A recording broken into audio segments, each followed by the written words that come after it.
Hey there, so we're getting into the final 3 days of COP19 now, and sort of fill you in on the hip-hop hats of what's been going on, and a little run down of what's been happening and what we're looking forward to going into these final 3 days.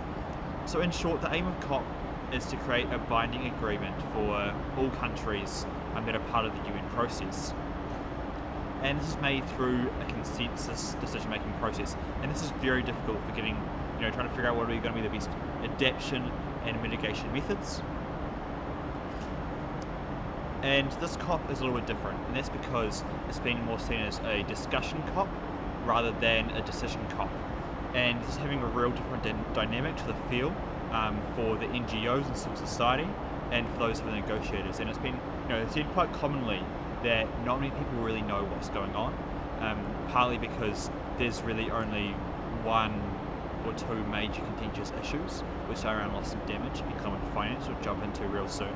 But not having anything that's really clear and big decisions being made, there's less emotion, less pressure, and less desperation into what's happening here. So it's it's a pretty somber, odd mood around the place, knowing that not much is going to happen, yet also knowing that there is urgency going forward, and that by failing here may mean that in Lima next year, and that in Paris in 2015, that may be too much diplomacy that's got to happen in the interim.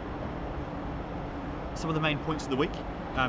Loss and damage has been a big one. So for those of you who don't know, loss and damage is the climate change that we've already committed to. And so things such as extreme weather events or a loss of income, and the developing countries are going to bear the major brunt of this.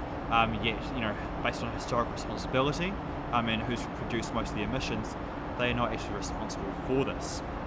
So they want compensation for the losses that are going to happen, but the developed countries don't want to buy of this, and this has been a hugely contentious issue here. And last night at 3:50 AM, with discussions still going on about loss and damage, there was a walkout by the G77 in China. So a huge bloc walked out, and this meant there was no quorum and discussions could no longer continue.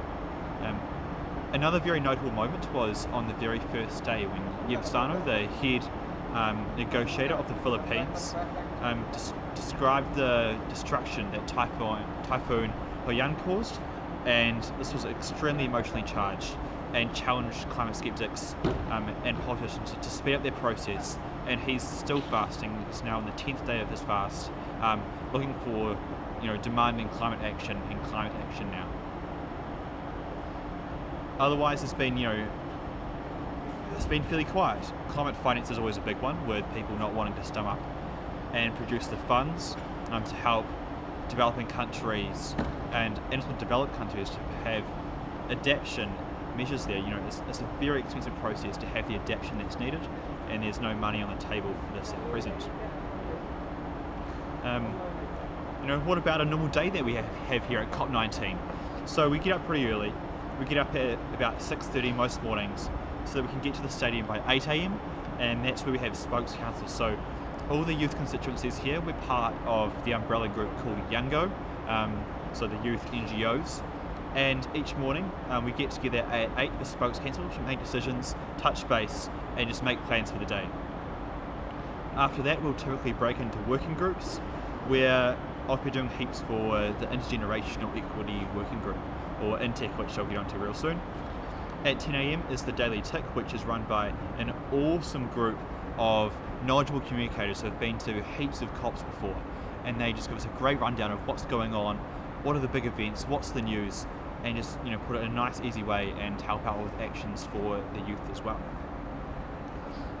After that, I'm typically often doing side events, doing work for INTEC, and then there's always really crazy busy days. We also meet with the New Zealand negotiators every day for a stakeholder briefing. So you never quite know what you've done at the end of each day, but you've always just done a whole bunch of things, and they all kind of mix into one. Like, I can't no longer separate each day here.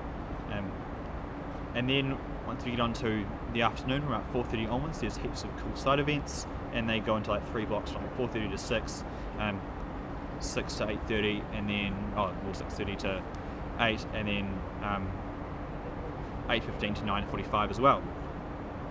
At 6 PM is the fossil of the day, and this week I'm the MC, so I give an award out to who's basically being the worst here and slowing the process of negotiations down and holding back from a binding climate agreement.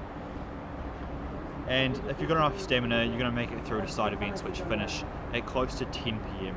And you really hope that side events then are going to give you some free food afterwards to reward you, but that's not always the case. After that, we're often, do something slightly social in the evening, whether we're going out for a working dinner, doing blogging, catching up on notes, and then general planning for the next day.